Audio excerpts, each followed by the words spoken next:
edition of East Coast Bias for your friends right here on FanDuel TV. The boys are back by popular demand. It's House from D.C., Joe House, Raheem the Dream Palmer from Las Vegas, JJ John Jastremski in New York City. Boys, holy smokes, 2 epic NBA playoff basketball games, 2 epic finishes, 2 monstrous upsets to start off the second round. The Knicks overcoming a 20-point third quarter deficit. They win game 1 in Boston, and the Nuggets were dead to rights this entire game. And you see Chet Holmgren miss not 1 but 2 free throws, and then Aaron Gordon on the other end. Game, set, match. And we are talking about the Nuggets and the Knicks up 1-0.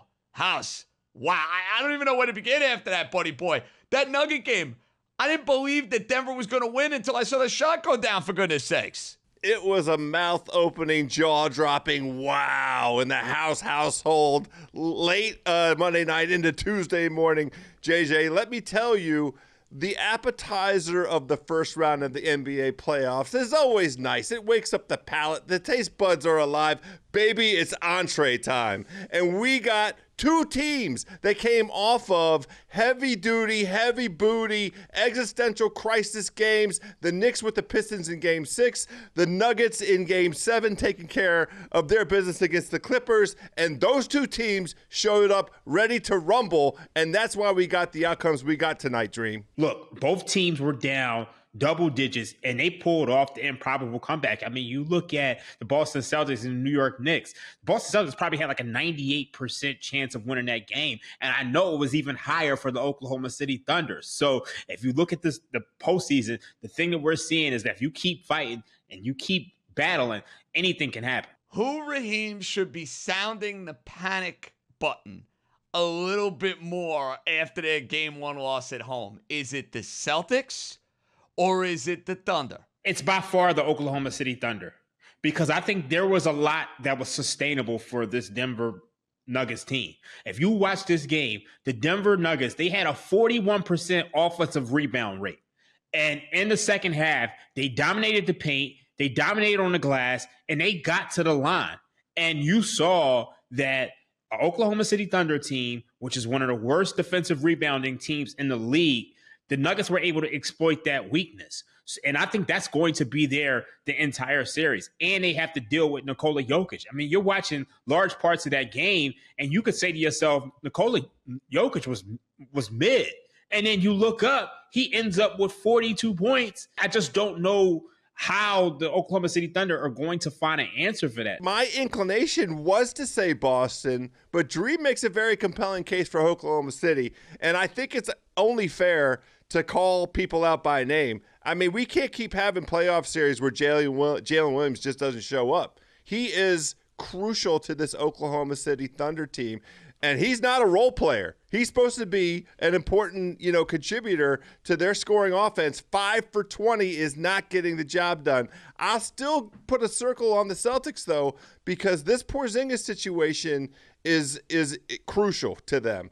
And we saw how one-dimensional they became. Now, they are the most one-dimensional team in all of basketball. It's just that they execute that dimension in a way that is out of this dimension, so to speak, with the 3-ball. Now, you live by the 3-ball, you die by the 3-ball. Earlier today on the podcast, when we were earlier yesterday handicapping how the series might go, I said, well, the Knicks need the Celtics to miss all their shots. Well, they missed them all, and they were all threes.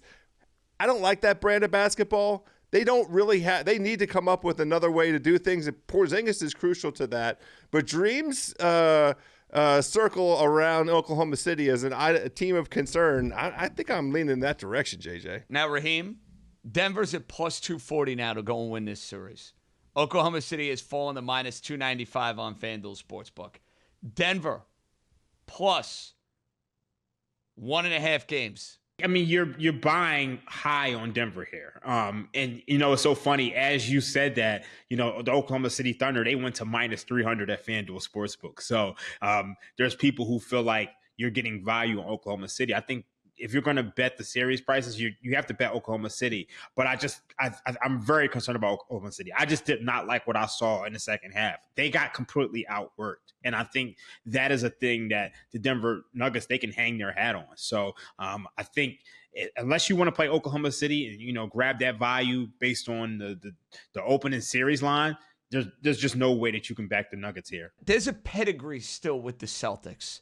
And there are questions. There's no doubt about it. Jaylen Brown had absolutely no hops. I mean, you watch him try to take jump shots. I know he had a really good second quarter.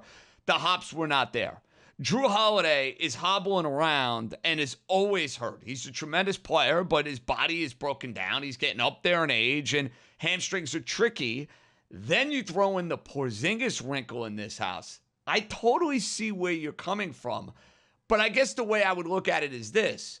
The Knicks needed the Celtics to basically miss 40 to 45 three-pointers in this particular game.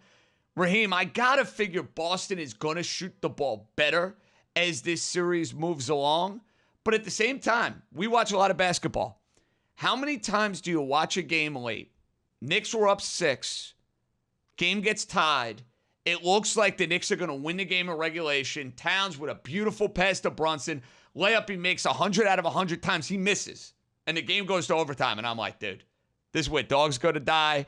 This is where the Knicks go to die. This is where they're cursing themselves for letting this opportunity slip through their fingertips.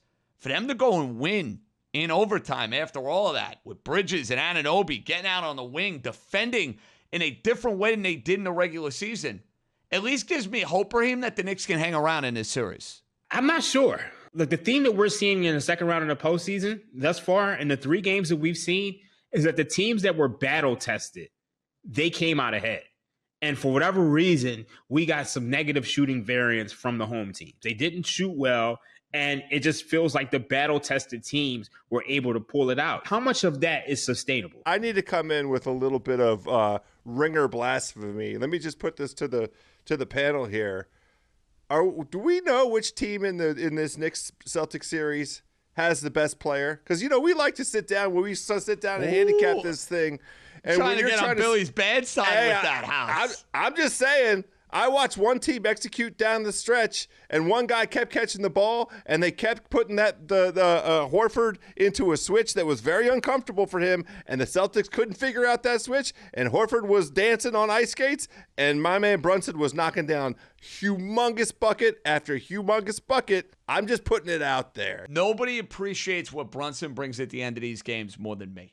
He is as brilliant as it gets when it comes to closing games. Raheem, there's a reason why he won that Clutch Player of the Year award.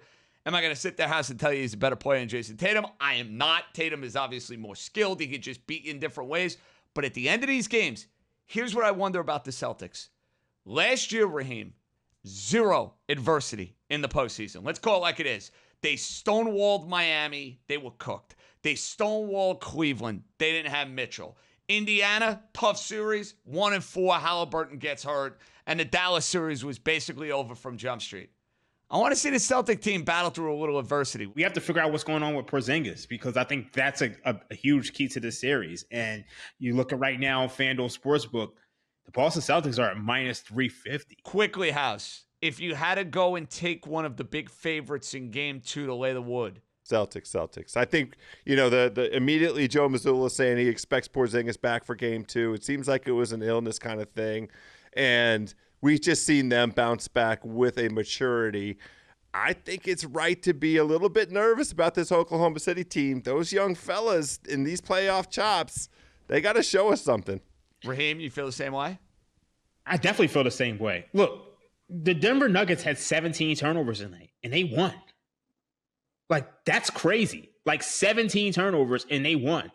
And look, if you look at the Oklahoma City Thunder, they are first in first forcing turnovers this year in the regular season. But I don't expect the Denver Nuggets to turn the ball over the way they did in this game. And with their ability to rebound, with their ability to get inside, and Oklahoma City has proven that a lot of the role guys and Jalen Williams, they can't hit shots.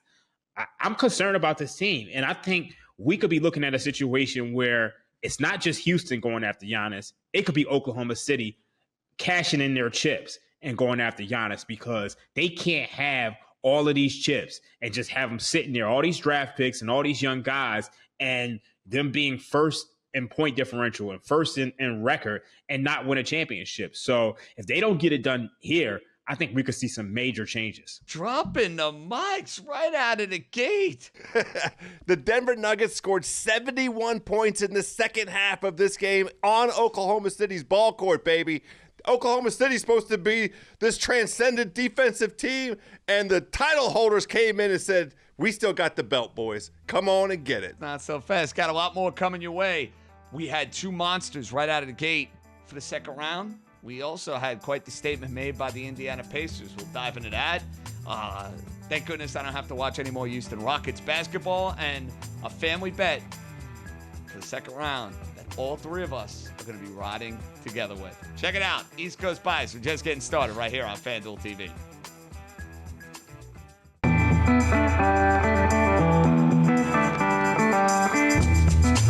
All right, boys, let's get to these games that were played over the weekend. We had a couple of Game 7s. Let's start with the lesson I learned.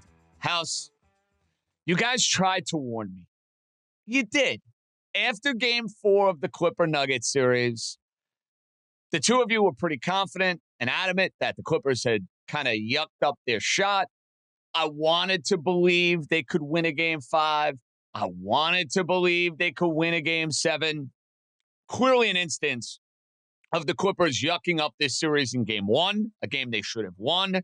Game 4, a game they came back from 20-something points down and couldn't find a way to get it done in the final minutes of the game. That was their chance to win the series.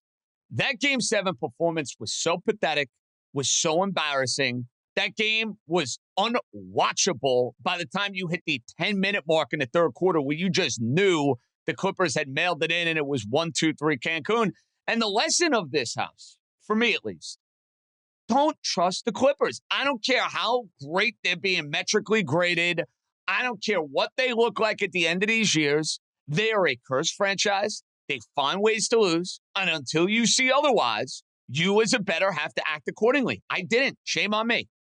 Well, I won't give you a hard time for riding along with this version of the Clippers because, you know, in the real world where curses don't really exist, they were a good matchup for Denver. They had multiple opportunities to win the series. I think on balance across the board, they were a better team in terms of depth and their ability to score different ways. The thing that let them down at the end of the day was defense. They showed up in this series with a significant defensive advantage. Their defensive rating was superior both over the last 5-6 weeks and the whole season long. And Denver came limping in defensively. Their defense was so bad over the last month that they had to fire their head coach and their GM. And lo and behold, something clicked for Denver. It is always the magic of two teams who have to have in a series just looking at each other across the street and saying, we're going to fight until somebody, gets across that street and stands on your side. And Denver, to its credit, with its, I think the Adelman's not interim anymore. I'll give that man the job because he held it down.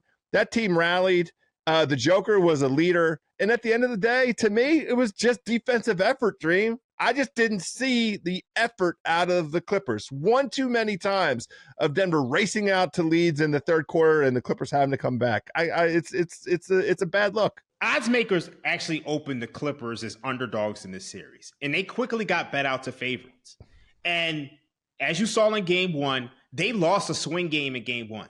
They come back and win Games 2 and 3, but then they lost another swing game in Game 4.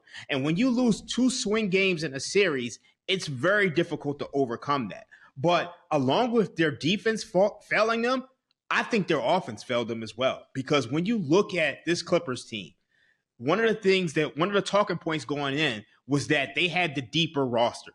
Well, by the end of the series, it was clear that the Nuggets had more playable guys, despite the fact that we've been talking about how garbage their bench was going to be all year. When you look at the Los Angeles Clippers, Derrick Jones Jr., You couldn't trust him to hit a shot. And they were leaving him wide open. Oh, my God, Raheem. How many wide open shots did Jones have in Game 7? Bogdanovich, you couldn't trust him to hit a shot. He shot 29% from 3 in this series. Chris Dunn, you couldn't trust him to hit an open shot. Batum was probably the only role player on this team that you could trust to hit a shot. So basically, you had a team full of Clippers, Kawhi Leonard, James Harden, Zubac, and Powell, and everything was dependent on them.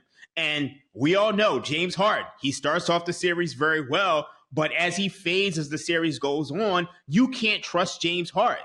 So we know about James Harden in Game 7s.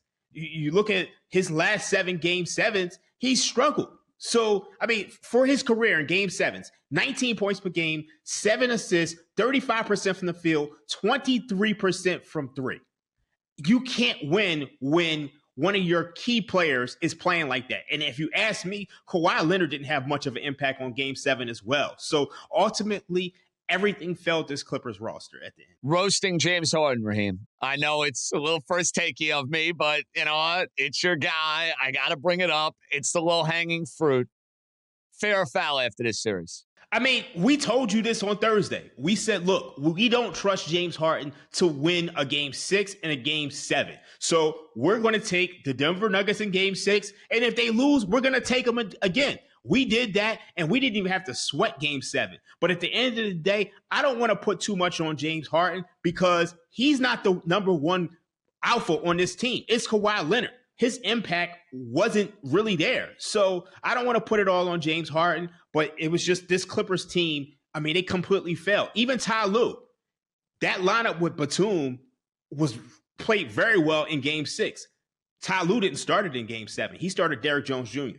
Yeah, ultimately, JJ, what's interesting to me is taking the step back and looking at the forecast for this Clippers team at the beginning of the season, back in October, what their win total forecasted, and honestly tipping your cap to how good that Clippers team came together with parts that seemed like on paper back in October of 2024, a mismatch. They blew right by their win total. It was forecasted like the 43-44 range.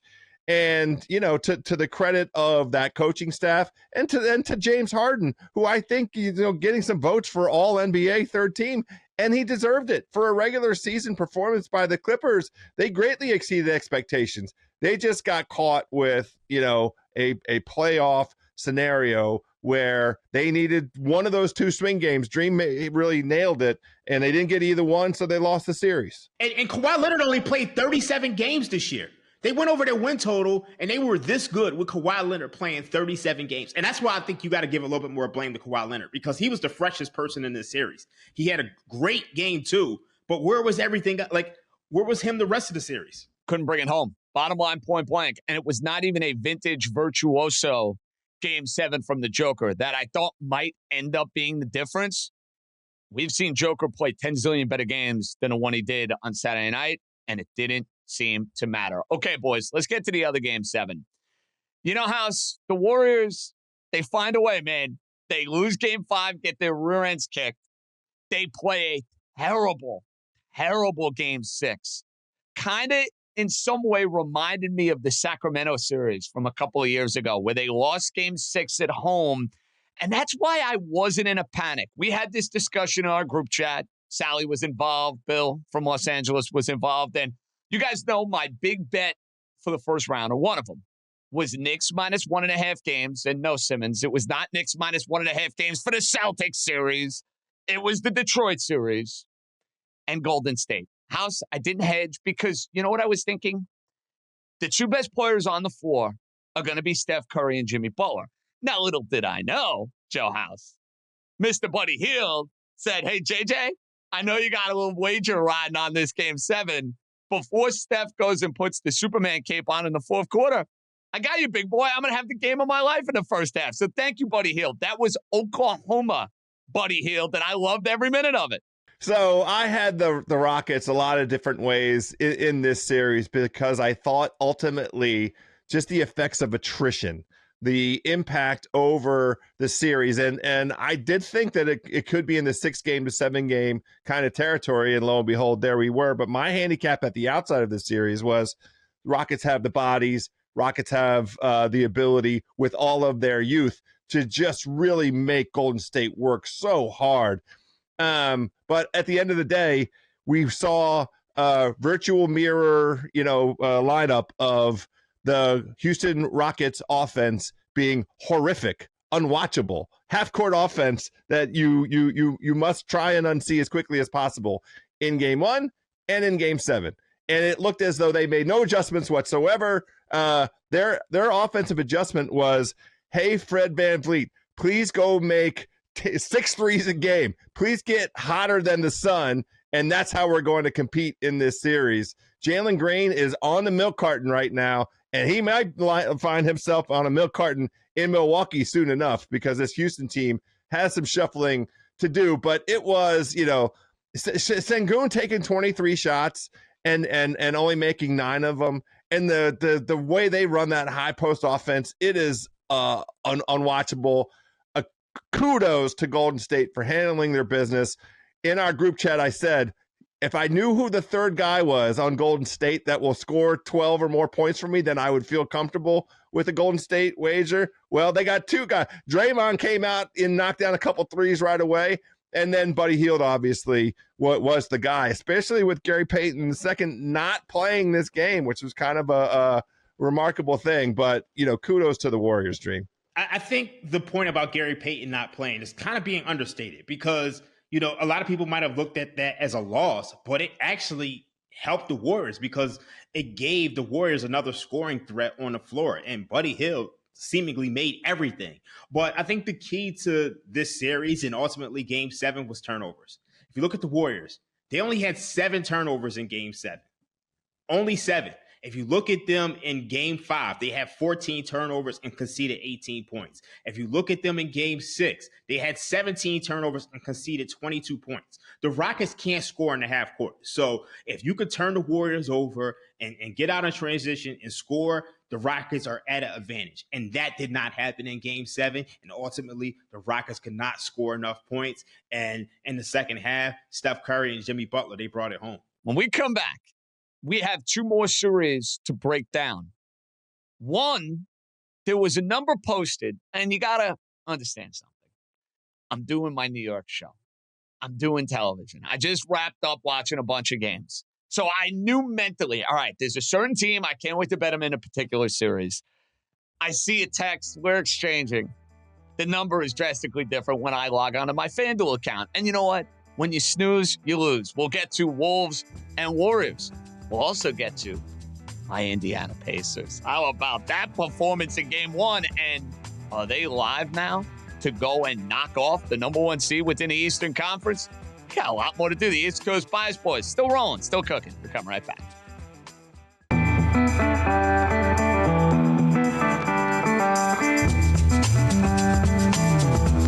Welcome back. Okay. Wolves, Warriors. Let me just say this before we break down the series, Price House. Thank God this is the series. I'm not trying to disparage Houston. You can. Go ahead. Disparage Houston. It's I'm going fine. to disparage Houston. No offense, anybody living down in H-Town. I didn't need to see 7 more games of your team. Or 5 more games, or 6 more games, or 4 more games. Not even one more. How about not even one more Houston game? Good The God. idea now, Raheem, that I get to watch Steph and Jimmy against his old team and Anthony Edwards, like this is... Am I wrong here, or is this Mr. New York Hollywood talking? This is such a sexier series, Dream. It's a much better series. It's sexier, but I'm not going to lie. I do think a Rockets Wolves series would have been very competitive. I really do. I'm not saying it wouldn't have been competitive. I'm going to enjoy watching this one a heck of a lot more. We just get the star power. We get the star power in this series. Yes. And you know what? That's what I want. I'm a sucker for stars. I'm a sucker for narratives. And the idea of this series now, and I love the way this sets up. We know Anthony Edwards has developed now in his very young career this reputation house for being a dragon slayer. Kevin Durant, Devin Booker, see ya. Jokic in a Game 7 on the road, see ya. Luka, who smoked them in the West Finals last year with one of the best players of all time, LeBron James. I don't care what his age is. Smoked them, sent him home at Staples Center, 5 games.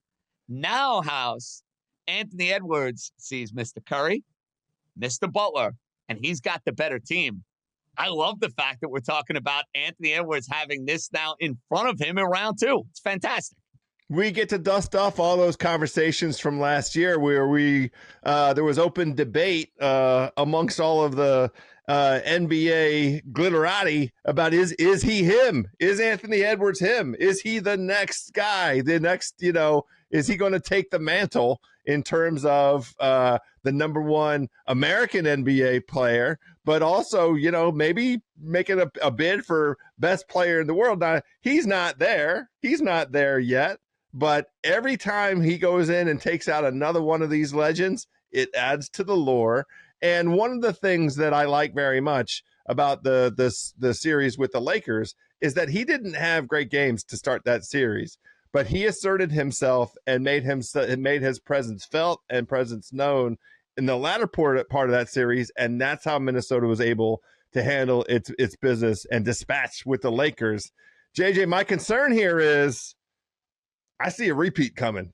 I feel like that we might see the same kind of action here with this Golden State Warrior team, because I have the same question I had before Game 7 against Houston. Who is going to be their reliable third scorer? And I also have serious concerns about their ability to deal with Minnesota's size, the same way we had concerns about the Lakers' ability to deal with Minnesota's size.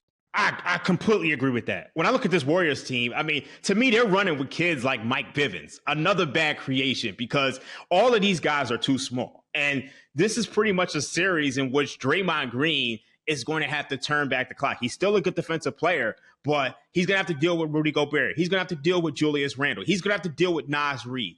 This is a lot to put on one person. And I know they have Looney out there, but I still think they're too small. And I just think there's just so many ways for this Wolves team to beat them. And you look at the way the Rockets perform defensively, I think the Wolves can replicate that because they have guys like Jaden McDaniels, who I think you can put on a Steph and make things tougher for him. So you have this Warriors team coming off of a grueling 7-game series, and I've already listed the Game 7 numbers and how that impacts them.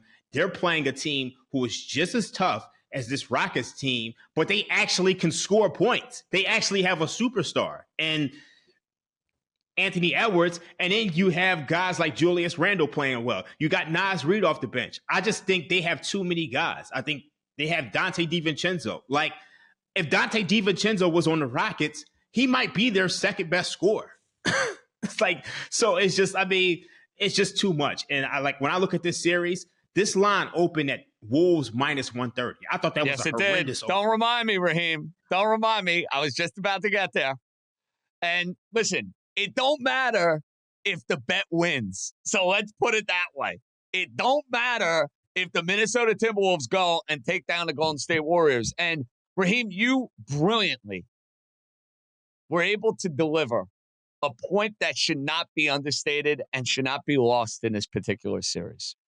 Golden State struggled mightily with the Rockets, okay? That was a 7-game series, a team that has limited offensive firepower. This Minnesota team is so much better from an offensive standpoint than Houston. It's not even close. Not only do they have Anthony Edwards, it's Naz Reid, it's Julius Randle. Hey, it's a Dante DiVincenzo revenge series. He is a former member of the Golden State Warriors. I know a lot of people forget about that because he didn't do a whole lot in Golden State. He played on that Warrior team. He's a guy that usually plays with a chip on his shoulder. I think he's going to have that going in. And to me, Raheem, I'm all over the Wolves here. I got minus 160. That price is climbing. I'm playing a minus 1.5 games because I don't think this series is getting to a 7th game. Does Steph scare the crap out of me? Of course he does. Does Jimmy Butler scare the crap out of me? Of course he does. Steve Kerr, I got to give him a lot of credit. I think he coached a brilliant Game 7 with the way he was able to mix and match. He called good timeouts. I just thought he coached a really, really sound game. We kill coaches all the time. I like to give a coach credit when I see credit needed. And I think it was needed in this particular case. I think plus money, Raheem, Wolves minus 1.5 games. I absolutely love it. Can I get you on board? My model actually makes the Wolves minus 209. My model gives the Wolves a 67.5% chance of winning this series. The market is currently at minus 178. So there's still a small edge on that. When I look at my most likely results, I have Wolves 4-1 at 22% of the time. That's paying plus 410 on FanDuel Sportsbook. I actually also agree with the Wolves minus 1.5. That pays plus 126 on FanDuel Sportsbook. I think the Wolves are probably going to win this in 5 games. But if you grab the plus 126 on the minus 1.5, you cover yourself in case they win this in 6. One of my other most likely results is actually Wolves in 7. That pays plus 370. My model just tends to think that Wolves in 5 and Wolves in 7 are the most likely results. Obviously, Golden State Warriors, they be playing game 6 at home. So it doesn't have Wolves 4-2 is highly ranked. But I agree with you. I think Wolves to win this series and Wolves minus 1.5 are great bets. House, how you betting the series? Yeah, it's a family play. I'm playing the Wolves minus 1.5 games at plus 126. I already have Minnesota at plus 410 to win this series 4-1 because it to me lines up just the way that Lakers series lined up. And then maybe now with James' input, I actually like the idea of a larger play, a couple units on Minnesota 4-1, something smaller on Minnesota 4-2. I do take the direction of Dream here that it will be Golden State at home into that. I also don't mind over 5.5 games at minus 188. I do think that Golden State will put up a decent fight. A lot depends on how healthy Jimmy Butler can get, his posterior, because he's still not moving great. He was moving better in their closeout game against the Rockets, but I'm hoping that this is one where even though he's playing every couple days, it is incrementally restoring some health to that tailbone. I got to add one more. If you don't want to lay to minus 178, we know about the Game 7 trend, about teams coming off of a Game 7. We know the Warriors are only going to have 1 day off. So you can get the Minnesota Timberwolves to win Game 1 and win the series at minus 115. I really like that bet. Oh, I like that. I should have added that. I dropped Family the ball play. on that. Family play. Minus 115. There's no time like the present. Let's just get a little more on the Minnesota Timberwolves. Very, very invested in this particular series. Now, guys, last but not least, we have the Cavaliers and the Pacers. And I go back to the Wednesday East Coast Bias show that we did together. I told you guys I was in on Indiana. I took them plus 2.5 games. Took a little sprinkle on them to win the series. Playing unbelievable basketball. Really good in their last 50 games. I like what I see offensively. I like the coaching. I like the pace, the tempo, a lot of different ways to beat you. House, I was stunned the line didn't move after the Darius Garland injury news in Game 1. It was a very entertaining Game 1. Indiana jumped out. Cleveland came storming back. And then between Nembhard and Toppin, and you just name it, every guy on the Pacers, Miles Turner's hitting shots, Siakam and Halliburton around the basket. That team is a problem. And I feel great about plus 2.5 games. The series price has basically been cut in half. You're now seeing the Cavs basically as 2-1 favorites. Are you looking at Game 1 and you're saying, hey, it's one game, let's not get nuts here? Or did Indiana maybe change your perception and narrative on how this series is going to look? Well, I'll say kind of half and half, because I need to know whether Darius Garland is playing in these basketball games. At the outset of the series, I had some investment in Cleveland, expecting Garland to play Game 1 and Garland to play the entire series. And part of my thought process there was the Pacers' best advantage is to try and outscore the Cavaliers, and the Cavaliers would be able to bring some defensive pressure on the perimeter, and that Garland would play a role with that and let their rim protectors protect the rim. Without Garland, the Cavaliers are compromised. They cannot score with the Pacers. They cannot. This Pacers team in the fourth quarter went on a 15-4 run, and I can tell you, sitting and watching the game, that there was no moment where I felt like the Cleveland Cavaliers were going to get consecutive stops. They just could not get stops. Indiana got to every spot that it wanted to get to. The ball found the open guy again and again and again, and they took open shots, open threes, and knocked him down. And, that was it. Cleveland ended up with 70 points in the paint. That's what they want to do. They had 22 points off turnovers, but it didn't matter because the Pacers had an 8-man rotation and they knocked down their threes and they were comfortable. It wasn't like, they were working extra hard. If Cleveland can't make them uncomfortable, then they're in for it. Yeah, this is very, very interesting to me because obviously the market had the Cavs as huge favorites. But if you just look at the way the Indiana Pacers have played post All-Star break, they've been one of the best teams in the league. And you have to wonder if without Darius Garland, the Pacers actually have more pieces offensively than the Cavaliers, because you look at Tyrese Halliburton, 22 points, 13 assists. He only had 1 turnover. If you watch the telecast, they actually compared him with John Stockton in the way that he gets his teammates into rhythm. And you guys like Aaron Nesmith, I mean, this guy was incredible on both sides of the ball, and he was in foul trouble early. Like, he only played 25 minutes. So imagine if he's not in foul trouble. So, I mean, you look at Nesmith, you look at Halliburton, you look at Pascal Siakam. They just have a lot of pieces over there in Indiana. And I think it was a shot to the system for the Cavaliers, who played the zombie Heat. And now they have to actually play a real NBA team. But I think we need to put this in perspective. The Cavaliers were only 9 of 38 from 3. Excellent point. And I'll take it a step further, Raheem. Donovan Mitchell was 1 of 11 from 3, right? Yeah, and how about that? And despite the fact that Indiana Pacers were 19 of 36 from behind the arc, shot 53% from 3, this was a tie game in the fourth quarter. And not only was this a tie game in the fourth quarter, the Cavs took a 4-point lead in the third quarter. So I think if some of those shooting numbers regress, I think if they get Garland back, we could see a different series. That said, I still don't know if this series is priced properly, because if I look at my model after game 1, I actually have the Cavs minus 174, and the market is at Cavs minus 225. So, the Cavs are going to be a sharp play in game 2. If you look at top 3 seeds, historically, it's a great bet to make. Well, to that point, House, and I have Indiana in this series. I love Cleveland in game 2. You're telling me Nesmith is going to go 4 of 6 from 3. You're telling me Nembhard is going to go 5 of 6 from 3. Mathurin goes 3 of 5 from 3. Indiana's a good offensive team. They're a good shooting team. They ain't going to shoot it like that. Mitchell's going to shoot it better. Desperation from the Cavs.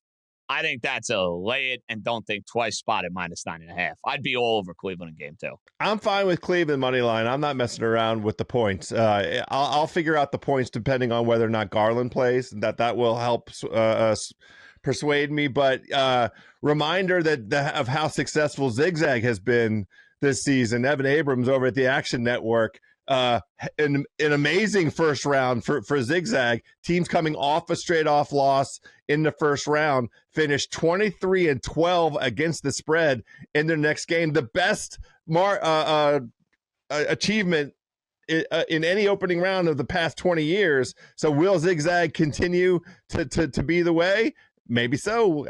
I guess we'll see. I definitely think it continues. And I kind of hinted on this earlier, but if you look at top 3 seeds coming off of a game 1 loss, 32-20, 62% since 2003, or rather 2005. And if you look this season alone, in round 1, the Lakers lost game 1 against the Minnesota Timberwolves. They came back and covered the next game. You look at the Houston Rockets. They lost game 1 against the Golden State Warriors. They came back and covered the second game. So I think sometimes you just got to play the trends, and I think this is a good time to play it. Boys, keep that in mind.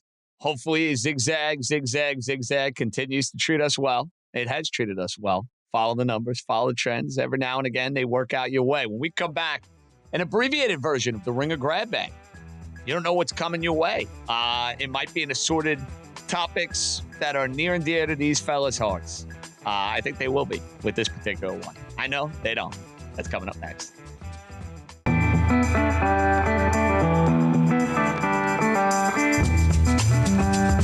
All right, boys. East Coast Bias Ringer Grab Bag is back. It's kind of been on hiatus the last few days because we've had so much basketball to discuss. There've been 10 zillion different series. But now that the playoffs are starting to get a little bit more compact, I can break it out. Now, Raheem, I'm starting with you because we're buddies. I follow you on the social media platforms. I see you living it up in Vegas. And I feel like you're dying to get a boxing take off of your chest. I don't know how to tee you up. I don't follow the sport as closely as you do. But I could just tell between the meals, the basketball, Raheem hanging out ringside, this was a Raheem kind of weekend. So there's a take I know you're dying to give me here. So let's hear. Okay, so it was a horrible weekend of fights. Absolutely horrible weekend of fights because in your neck of the woods, they actually held a boxing event in Times Square. Oh, I saw that. Helwani was there. I saw that. There was no fans allowed. Pretty much you had to be media or you had to be a celebrity. Ryan Garcia took on Rolly Romero. Romero won as a 12-1 underdog over Ryan Garcia. Devin Haney took on Jose Ramirez, and Teofimo Lopez took on Arnold Barboza. And basically in all of these fights, no one would throw punches. If you look at the history of CompuBox, you basically had these boxers setting records for least combined punches thrown in a 12-round match all throughout the card. And then Canelo Alvarez, was one of the best fighters in the sport, takes on William Skull on Saturday, and it's just as bad. Nobody's throwing punches. So I go to the fight in Vegas, and fortunately, we have the number 2 pound for pound best boxer in the sport, Naoya Inoue. He saves the weekend. Absolutely incredible fight.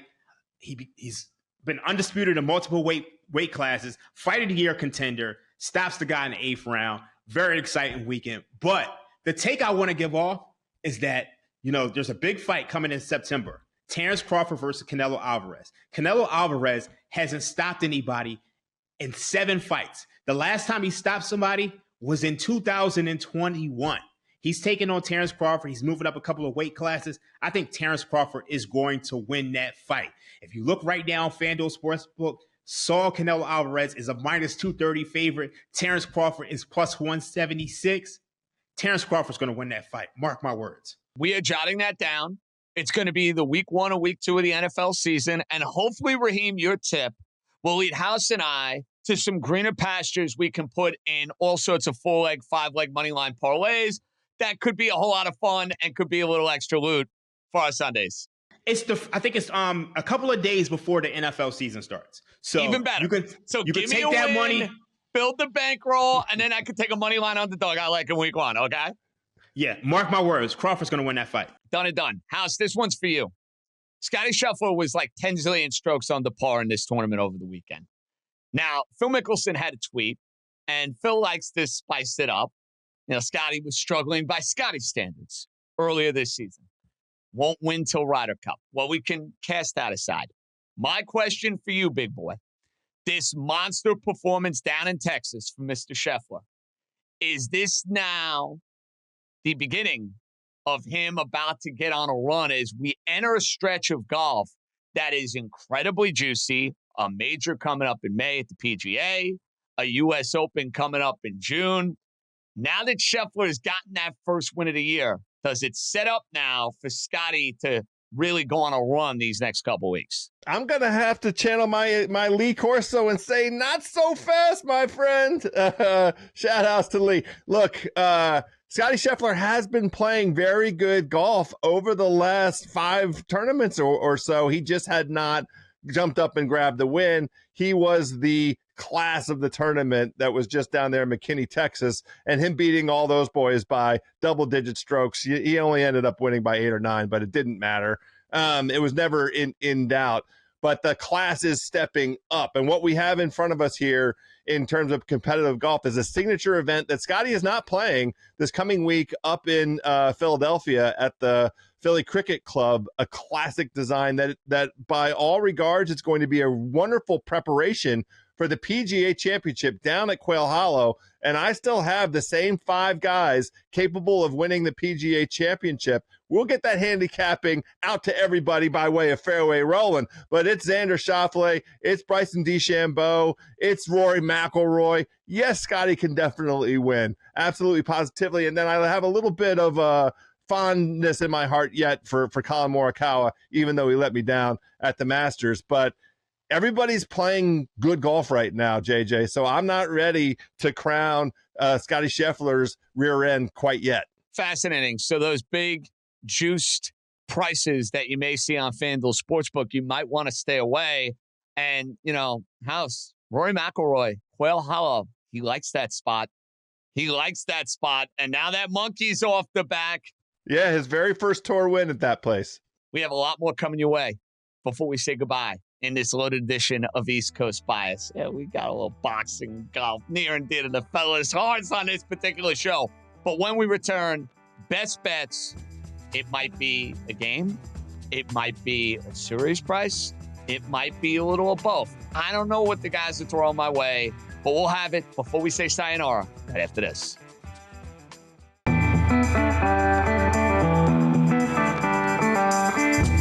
Best bet time. House, I'll start with you. The NBA is your oasis. It is on the horizon. Hopefully you have winners coming our way. Fellas, I was so thrilled to play Minnesota in a couple different ways. I had my best bet. I had my highlighter marked out. And then this family came together with a beautiful East Coast Bias family play. My very favorite bet on the board is for the Minnesota Timberwolves to win game 1 and win the series. Dream put us on it, JJ. Minus 115. That is absolutely my best bet. Love it. Raheem, what are we looking at? Yeah, I mean, that's a family play because, look, we all wanted to play the Minnesota Timberwolves. Some of us might have gotten it early when it was 4.5. It is now up to 7. My model makes this game 6.4. Wolves minus 6.4 favorites at 7. Even with the game 7 trend, I don't really want to hop on this at the worst of the number and give you guys the worst of it. So I think you guys have to play Wolves to win game 1, Wolves to win the series minus 115. I think that's a family play for us. It sure is a family play. Now, gentlemen, full disclosure, before we started this little podcast, I thought for sure my best bet was going to be Minnesota Timberwolves minus 1.5 games. I do not think this series goes to a 7th game. I think Minnesota has too many different ways to beat Golden State. I just think they're going to overwhelm the Warriors in the way they were able to overwhelm the Los Angeles Lakers. That said, the family has come together. So I'm going to give you Wolves minus 1.5 games, sticking to my guns there. I'm going to add Wolves game 1 series at minus 115 on FanDuel Sportsbook. But I also want to give you a game 2 as well. Cleveland Cavaliers. I think it's going to be a monstrous bounce back for them. Indiana got their game. Don't think Indiana shoots it as well from 3.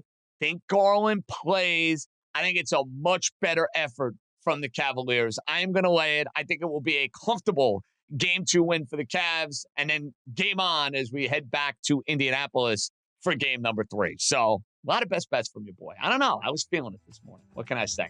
That's going to do it for this loaded East Coast Bias. For House, Raheem, JJ signing off. We'll be back on Wednesday into Thursday, right after all the NBA playoff action. We'll see you on FanDuel TV Thursday morning.